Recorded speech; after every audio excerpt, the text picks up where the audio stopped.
A Ellen, gente, ela tem uma história muito linda, beleza? Ela saiu do ensino médio direto para PUC, beleza? E, assim, é uma universidade que as pessoas têm muito caramba, PUC, elite, é possível chegar lá e tal. E aí, como que, pô, você, primeiro, desde que você lembra que você começou a se preparar, né? O que que você fazia, se você ainda lembra um pouquinho do vestibular, aquelas coisas e Lembro, tal, lembro. né? E aí, o que você lembra da preparação, beleza? Lembrando que o objetivo é motivar o pessoal que está em casa, porque tem muita gente que, assim, mora ali em Santa Cruz da Serra, Taquara, em Bahia, e eles acham que é impossível, beleza? Você morar ali e você ir, pô, Uhum. para um lugar de elite, né? E, enfim, fala um pouquinho. Eu passei de primeira, igual o Murilo falou. É, foi, foi complicado. Assim, eu tinha uma rotina, toda a minha preparação foi muito intensa. Eu tinha uma rotina muito puxada, assim, eu estudava todo dia, todo dia. Eu ia para a escola de manhã, aí depois eu ia pro super concurso ali em Santa Cruz e ficava até 5 horas, seguia as aulas, tudo que os professores falavam para mim, os exercícios e tudo mais. E uma coisa muito importante é que quando eu chegava em casa, eu estudava mais. Porque para fixar as coisas que eu aprendia, se fosse uma matéria de exatas, eu fazia alguns exercícios. Eu nunca fui muito chegada a exatas, mas assim, eu sempre tentei me esforçar. E se fosse humanas, eu geralmente lia uns resumos, fazia os resumos. Era basicamente isso, né? Assim, falando parece muito fácil, mas não é. É bem complicado. Você tem que ter bastante foco no que você vai fazer. Mas é sempre pensar positivo que tudo vai dar certo. Sabe, eu entrei na PUC de paraquedas, eu não imaginaria que eu entraria, que eu passaria de primeira. Foi meio que assim, foi um acaso, mas não tão acaso assim, porque seria acaso se eu não estudasse e passasse, mas eu me preparei o ano todo, com a ajuda de todo mundo, né, da minha família também, foi muito importante para mim, dos professores, tudo isso, basicamente. Ah, não, com certeza. Mas fala pra gente, o que que você sentia quando chegava para fazer as provas? Nossa, eu ficava muito nervosa. Eu ficava tensa e ficava bastante ansiosa com tudo. Eu sempre fui muito preocupada porque sempre você tem um lado muito forte seu que você meio que confia.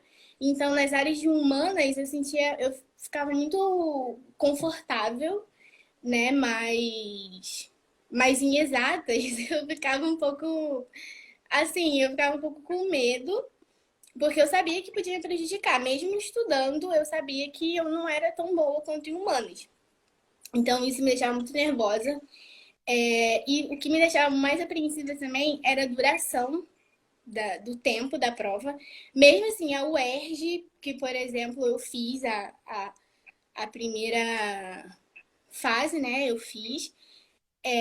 Mesmo a UERJ sendo bastante meio que rápida em comparação ao Enem, porque o Enem é muito longo, né? Eu ficava muito ansiosa, assim, igual todo mundo. E é isso. Ah, mas você tinha alguma técnica, não tinha, para você se tranquilizar? O que que você fazia? Tinha, eu sempre sentava do lado da janela. Sim, sempre sentava do lado da janela. Eu chegava bem cedo no local da prova. Eu acho que isso é fundamental. Assim, mas tem que ter um equilíbrio, porque se você chega muito, muito cedo e é o primeiro a entrar na sala, você fica mais nervoso. Porque ali você basicamente não vai ter nada para fazer, nem assim que antes de você entrar, né, na unidade que você vai fazer a prova, você tenha muita coisa para fazer. Porque o que se indica é você largar o celular, você focar, né, se concentrar. Mas eu tô falando assim, no mais, às vezes, contato até visual, porque você via outras pessoas, às vezes você podia ter o contato de que outras pessoas também estão nervosas igual você, que todo mundo é igual. E, e isso meio que podia te tranquilizar de uma certa forma. Então, você entrar primeiro na sala não é, pelo menos na minha concepção, eu acho que de outras pessoas também concordam, não é muito bom. Mas você tem que entrar em um tempo que dê para você escolher onde você quer sentar. Porque se você senta muito na frente, eu já fiz uma prova que eu sentei de frente para quem aplica a prova, né, da mesa do professor. E foi um pouco, sim, constrangedor, porque você está fazendo a prova, você está pensando em alguma coisa, a pessoa está olhando para você achando que você não sabe de nada. Só que você está pensando, aí você fica nervosa, achando que a outra pessoa não sabe o que você está fazendo.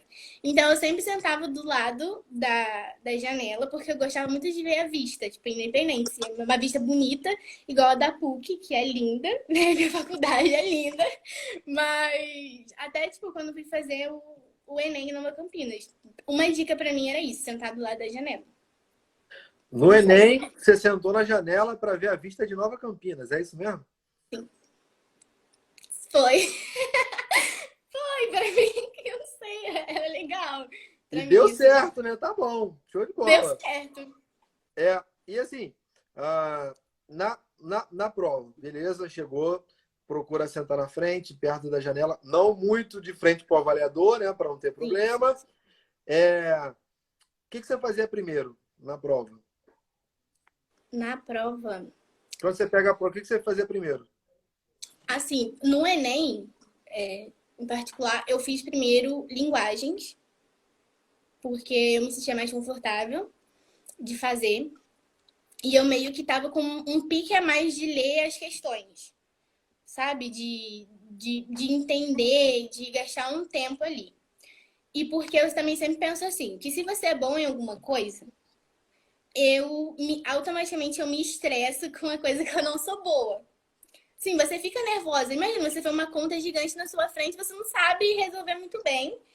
E isso acaba te deixando nervoso. Então, se você deixar de fazer a matemática primeiro, no meu caso, eu ficava muito assustada. E quando eu ia para linguagens ou humanidades, eu não conseguia me concentrar, porque eu achava que aquela conta ia anular todo o meu conhecimento sobre humanas. Entendeu? Então, para mim, eu fazia primeiro linguagens ou humanas, porque eu gosto. E depois eu fazia matemática e intercalava com ciências de natureza. Porque os dois são basicamente contas também, então quando eu dava uma cansada de matemática, eu ia para a natureza.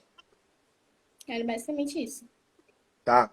E técnicas para marcar cartão-resposta, para dar aquele chutezinho. Para marcar cartão resposta, eu sempre deixava para o final, e isso não é bom, porque no final eu sempre era uma das últimas a, uma das últimas a ir embora da sala. Então eu ficava muito nervosa, porque eu também vejo as pessoas saindo e eu ficava pensando, meu Deus, eu tô aqui até agora. Então eu marcava o cartão de resposta muito rápido e eu sem querer errava algumas questões. E perder questão em prova é muito ruim, ainda mais que tipo, você sabe que você acertou a questão. Então eu acho que hoje, se eu fosse fazer uma prova de novo, eu meio que faria assim, linguagens, eu fiz linguagens. Aí eu marcava no cartão resposta. Marcava o cartão resposta gradativamente. Que aí eu acho que reduziria o risco de eu errar alguma coisa. Principalmente na UERJ, né? Eu lembro que por uma questão você não subiu um conceito, né? Então, assim, faz a diferença. Muita coisa. E depois você fica ali, né? Com uma vontade santa de ter tido paciência naquela hora, né? Então, assim, eu acho que isso é importante demais. Beleza? Ellen, vamos direto para o seguinte. Além de entrar numa faculdade particular, sem pagar nada, passarinho aqui me falou que ainda tem como ganhar um dinheirinho. Aí, então, esse dinheiro é mais investido assim, porque a PUC, um lado positivo da PUC é que ela te dá a oportunidade de você ingressar com uma bolsa 100%. E ela também te sustenta lá, porque um dos problemas assim, do ProUni, por exemplo, que é um projeto, né, do governo e tudo mais, das faculdades federais, é que muitas das vezes eles te dão um ingresso, mas às vezes o aluno não tem o dinheiro da passagem, ou às vezes é a alimentação. Então isso acaba se tornando um empecilho e desmotivando o aluno. Lá na PUC não. O que, que acontece? Eles te dão uma bolsa 100% e eles também te prestam auxílios de passagem, de alimentação, igual eu como no bandejão sem pagar nada. E o bandejão da PUC é um dos mais caros do Brasil. É R$ 10 o bandejão. Então, assim, já dá muito ajuda. Então, esse dinheiro que a gente recebe é basicamente investido nisso. Entendeu? Eles não te dão dinheiro na mão, mas eles te dão todos os benefícios. E também tem Xerox. Todo mês, ou todo semestre, eu não lembro muito bem. Eles te dão um ticketzinho que são 50 cópias. No lugar lá, um dos lugares que tiram Xerox. Para você conseguir pegar os textos direitinho. Gente, Xerox é um negócio absurdo. Não tem como você se formar sem ter uma pataca de folha. Não tem como, Não beleza? tem Até, como. pô, em história, então, se você não tem referência, você vai ler o quê? Você tem que ler. Então, assim, é um negócio complicado. Livro, né? É muito mais caro, então não tem como comprar livro, tem que ser trechos, até mesmo para fazer as provas, né? Que é complicado. Mas, assim, essa questão do auxílio, a PUC está de parabéns mesmo, né? E é interessante, muito interessante falar sobre isso, porque eu sei que a maioria das pessoas não sabe disso. E fala um pouquinho como é que foi, né? É assim que você faz a prova, você tem que fazer alguma coisa lá dentro, enfim, finge que eu não sei, fala para mim. É, Então, eu fiz o vestibular certinho, escrevi normalmente. Desde o momento que você vai se inscrever para o vestibular, você tem que colocar qual curso que você quer. Porque o método da prova da PUC é similar com o método da UERJ, que é discursiva com a sua área do conhecimento. Então, eu coloquei história, a minha discursiva foi história e geografia, e também teve português e literatura, e a redação. Aí, tudo bem. Saiu o resultado, eu fiquei muito feliz para conseguir passar. E tem as classificações. As classificações são de 50 em 50 alunos. E eu passei na primeira classificação. E no dia da matrícula, até a professora Rosemary, ela me ajudou muito com isso. E ela foi me instruindo que no dia da matrícula, assim, a matrícula é bem cara para você se matricular. Então, você tem que pedir a isenção dessa matrícula. Você vai chegar na área de ação comunitária, social, essas coisas, e vai ter um pessoal meio que recolhendo os documentos seus e tudo mais. Aí eu entreguei os documentos, fiquei esperando, e eu entrei e conversei com a assistente social. A assistente social, a primeira coisa que ela faz é somar a sua renda. Para ter uma ideia de mais, tipo assim, se você tem condições de pagar a matrícula ou não, que é um dos primeiros passos e fundamental. E aconteceu isso comigo e eu consegui a isenção da matrícula. Então, a partir daí que começou todo o processo de bolsa, porque aí eu me matriculei primeiro, tirei foto para carteirinha, recebi o horário das aulas, tudo mais, tipo assim, eu estava matriculada.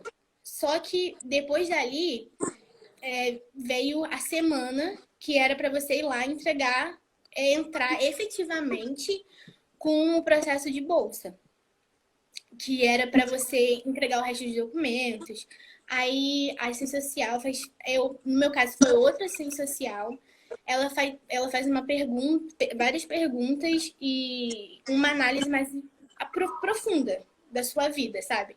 Pergunta quantas pessoas tem na sua casa, assim, muita coisa. É muito corre, é muito documento mesmo. E, assim, é todo um acompanhamento que você tem que ir lá praticamente toda semana. Eles vão perguntar até sobre meio que relações pessoais sua. Tipo, você com seu pai, você com a sua mãe, o porquê que você mora com tal membro da sua família, se te ajuda financeiramente. Porque todo esse sistema é para evitar a fraude de bolsa, né? Então, eles fazem tudo isso. Só que aí, depois desse processo, eu fiquei esperando um mês, que acho que foi o mês de janeiro todo. Aí, em fevereiro, veio um e-mail falando que eu ganhei 100% de bolsa e tudo mais. Aí, daí pra frente, é basicamente você dar entrada nesses auxílios que eu comentei. E é normal, assim, não vem o boleto, nada. Tipo, normal. Eles não tocam mais em assunto. Mas você, às vezes, tem que fazer um acompanhamento, tem que prestar de novo todos os documentos para fazer meio que uma renovação da bolsa. É por período a renovação? Não, é por ano, por ano, por ano. Ah, uma vale então Não, não para duas acontece por semanas. semestre. Não acontece por semestre porque é muito documento, muito, muito. Entendi. É, e assim, qual foi, né, a sua, a sua visão ao sair, né, da Bela Taquara e chegar na PUC? É, todo mundo que faz essa pergunta para mim é porque às vezes vem pessoas que estudaram no círculo comigo, às vezes vem amigos e tal, perguntar como que minha vida tá sendo depois disso, né? Porque é uma mudança muito radical, de pensamento, de meta de vida, porque querendo ou não, quando a gente é da Baixada, infelizmente a nossa visão de vida ela é muito reduzida, né? Por vários aspectos. A gente pensa às vezes que a gente não é capaz porque a gente não tem dinheiro ou porque eu sou uma aluna da escola pública, então, né? O que eu posso fazer? Meus pais não têm condição.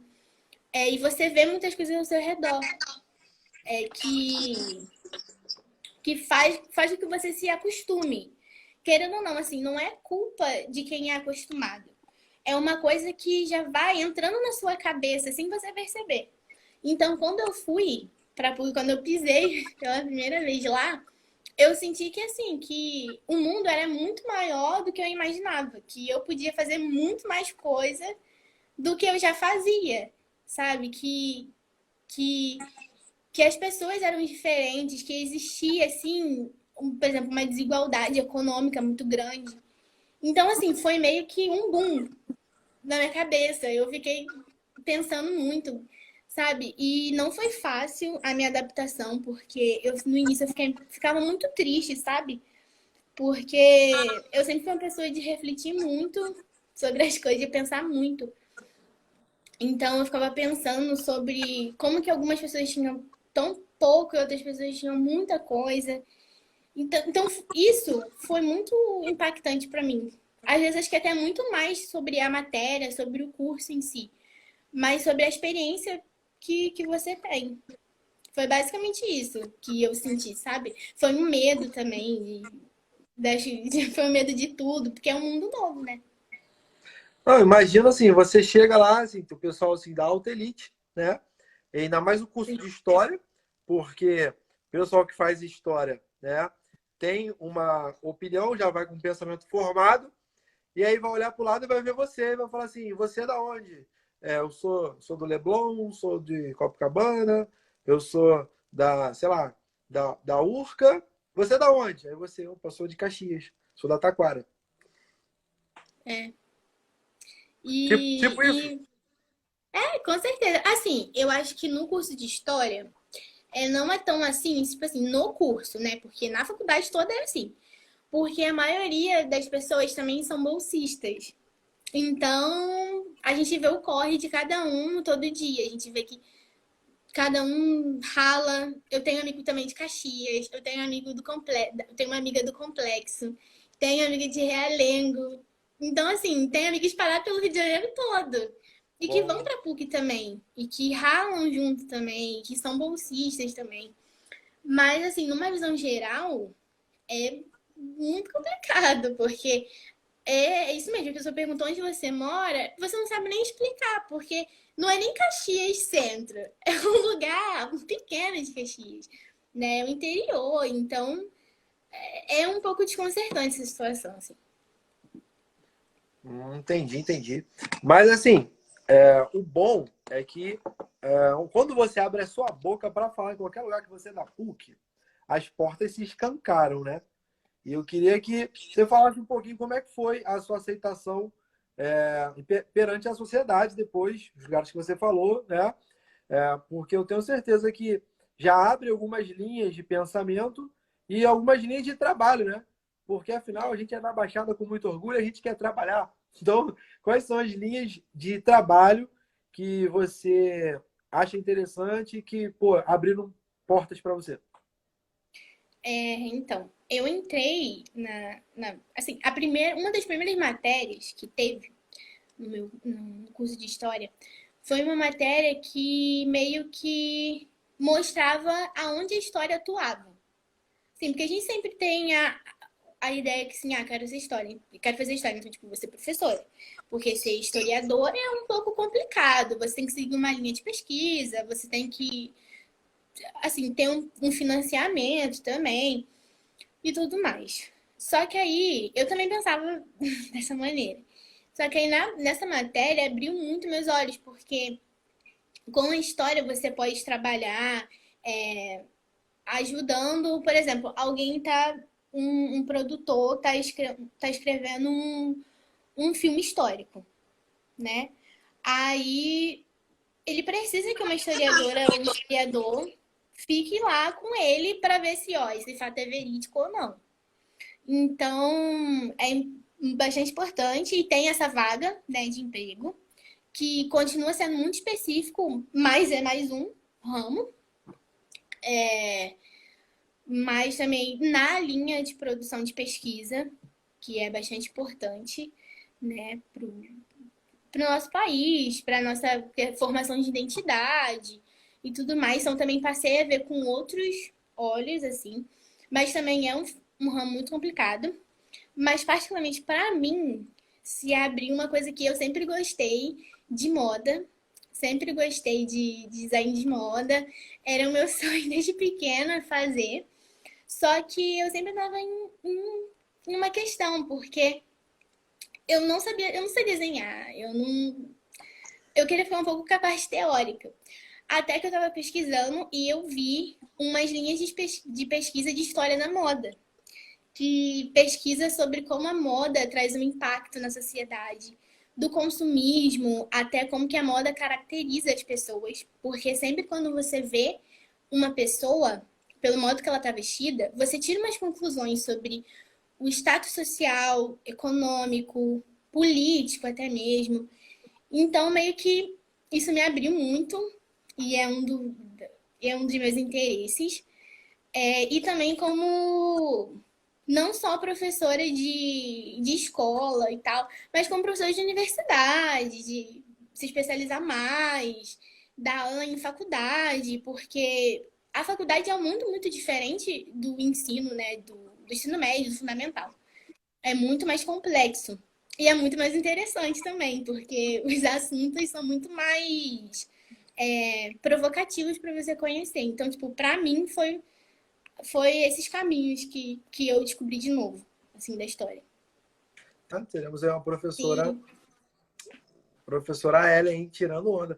Olha, querido, você voltar no super concurso, você voltar lá no círculo, cara, como professora, olha que coisa muito bacana, é né? da hora. É bizarro, né? Você pensar assim. É gratificante, é gratificante.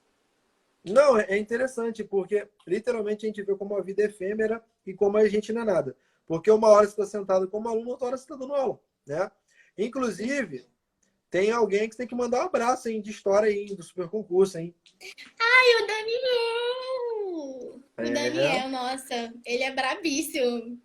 Nossa, ele manda manda abraço aí muito. que ele vai ver a live. Se ele não ver, um beijo para ele aí, vai ficar chateado, hein? Ai, abraço, professor. Você foi tudo. O Daniel, ele me deu vontade de estudar mais história, porque eu meio que bati o martelo, foi no pré-veste, né? Que eu queria fazer história, porque até então era a minha segunda opção. A minha primeira era psicologia.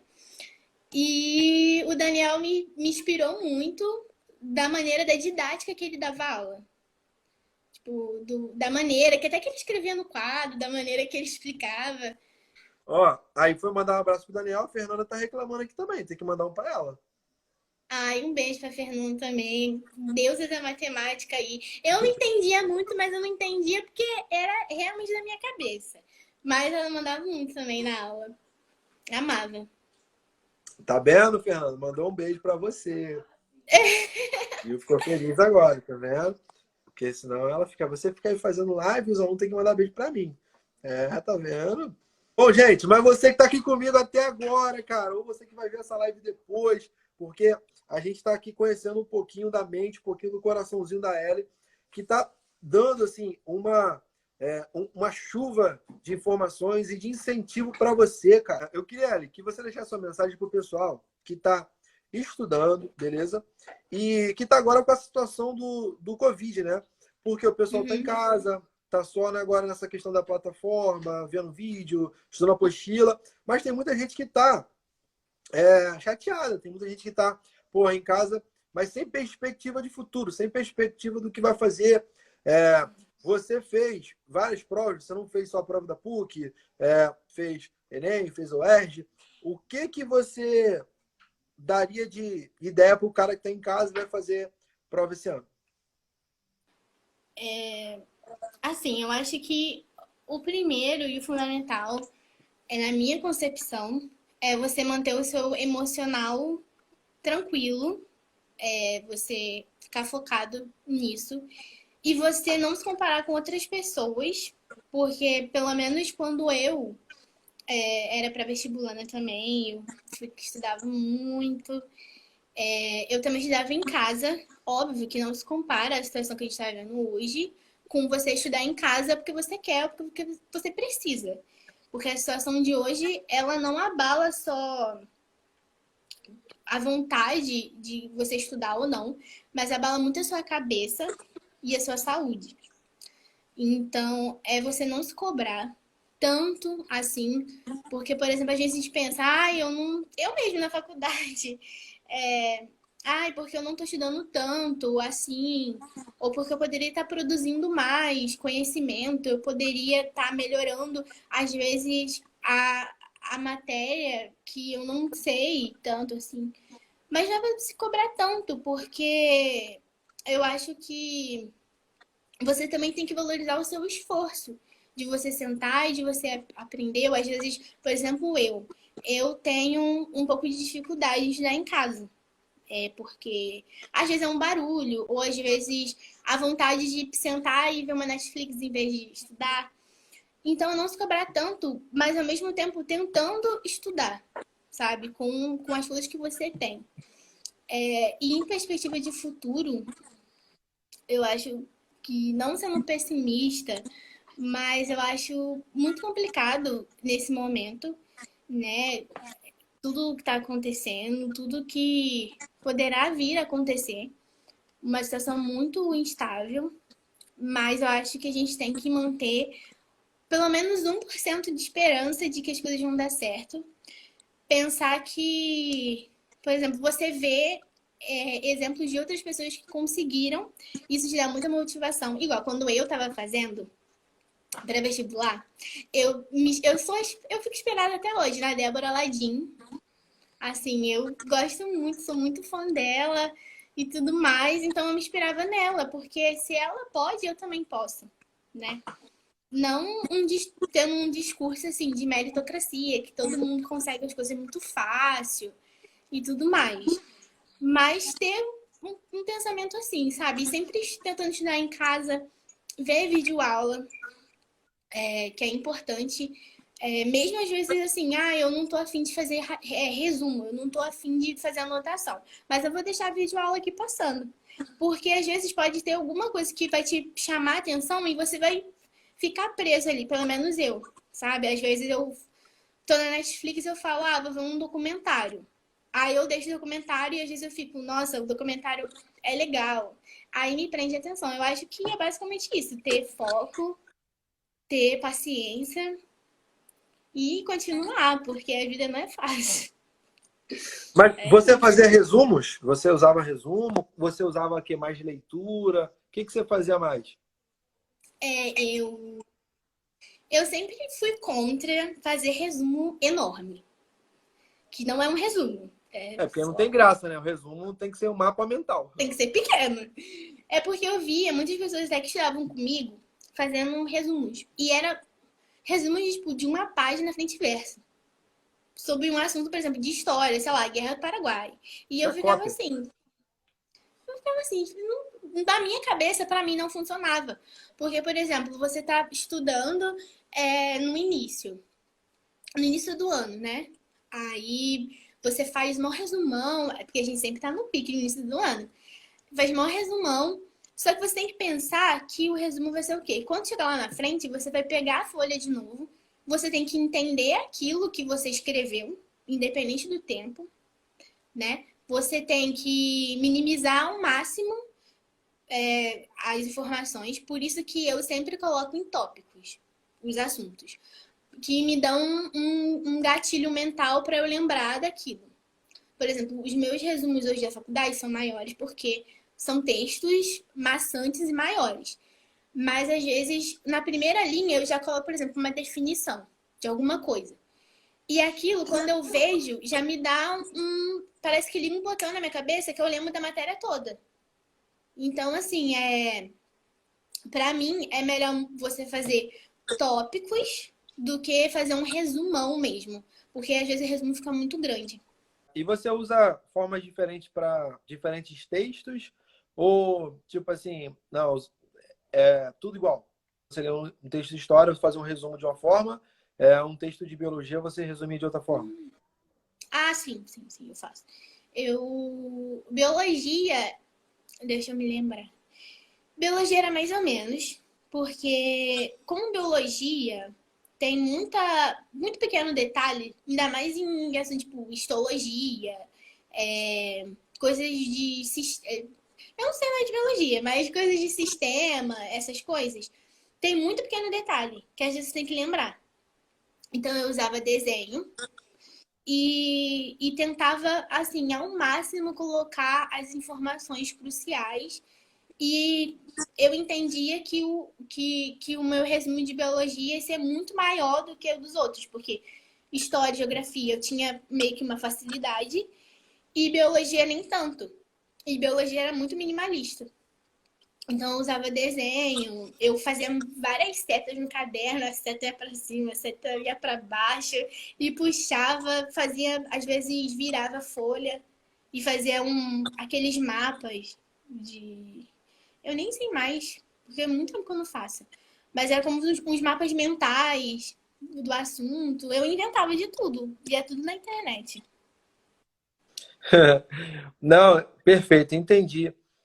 Uma pergunta aqui que chegou é o seguinte: a galera tá gostando das suas dicas, do jeitinho que você fala, e tá perguntando no diante da prova: estuda tudo ou descansa? Descansa, descansa. Assim, eu falo, mas às vezes eu não faço, né? Então, mas eu nunca estudava muita coisa. Às vezes eu ficava muito insegura com alguma coisa, tipo, nossa, aquela forma de cinemática que vou esquecer, eu vou esquecer. Aí eu lia antes da prova. Mas eu não pegava, assim, o bolo de resumo para ler tudo desesperado. Porque acabava que eu ficava mais nervosa, porque vai surgir insegurança em você. Então, o certo é você descansar total, é, manter sua cabeça no lugar. Às vezes até evitar celular, essas coisas, tipo, ficar vendo só um filme, alguma coisa, conversar com alguém da sua família. Eu acho que isso é importante, é legal. Entendi, entendi. Tu lembra dos aulões de sábado? Lembro, nossa, eu lembro.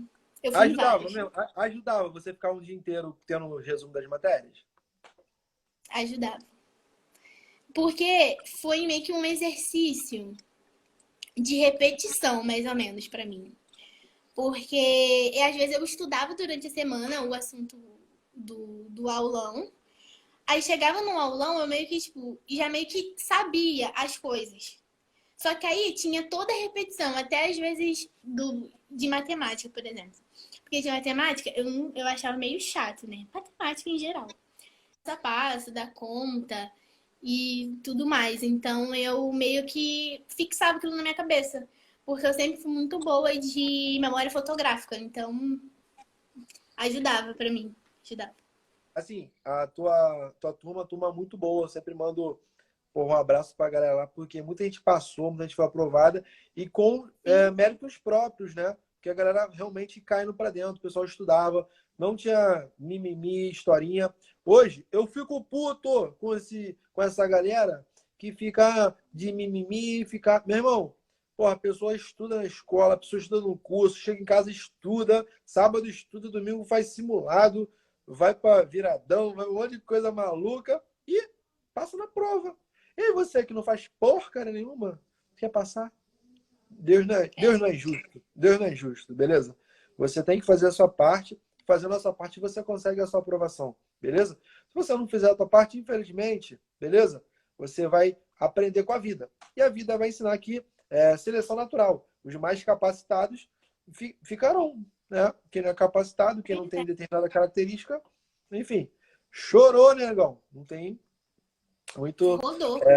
Rodou, já era. Também passaram, uma faz engenharia na UERJ, a outra faz odonto em Espírito Santo, na Pitágoras de Guarapari. Outra passou para arquitetura na UF, outra faz direito na Unigran Rio, pelo ProUni. Então, assim, graças a Deus, todo mundo se deu bem, assim, ainda bem. Sucesso! Deu tudo Show! certo. A gente estudou, ralou tanto, vai estar todo mundo encaminhada, basicamente. Última mensagem para a galera que está fazendo as provas esse ano aí, para a galera que quer fazer vestibular, tá bom? Dá aquele incentivo aí, Eli. Gente, não desiste, porque é difícil, é complicado, às vezes dá vontade de rasgar todos os livros e chorar muito, porque as matérias são difíceis, algumas, mas a gente tem que entender que a gente tem que plantar pra gente colher, é uma ordem da vida, as coisas não acontecem de repente. E se não conseguiu passar uma vez, de primeira vez, tenta de novo. Não é um erro, você não é inferior porque você tá passando de segunda, de terceira, de quarto. E é isso. Fiquem tranquilos. Vai dar tudo certo. Só estudar e você vai ver o resultado depois. Muitíssimo obrigado, beleza, pela sua participação. Galera, fica com essa dica aí, fica com essa sacada. A gente está fechando aqui essa live, beleza? Que a gente vai dormir mais feliz depois desses momentos de inspiração. Continue estudando, vagabundo. Continue estudando, monstro. Não dá mole não, beleza? Para que depois você possa contar também o seu testemunho, contar a sua história e inspirar outras pessoas, tá bom? Você que vai ver essa live depois, vai ficar aqui por 24 horas. Depois eu vou colocar ela lá no YouTube, tá legal? Para que você veja também lá no YouTube por mais tempo. Pode chamar a gente, continuamos aqui, mesmo no pós-live, no Instagram, no Facebook, no YouTube, quem tem nosso WhatsApp também. Valeu? Tamo junto, vem pro nosso mundo. Um grande beijo, boa noite!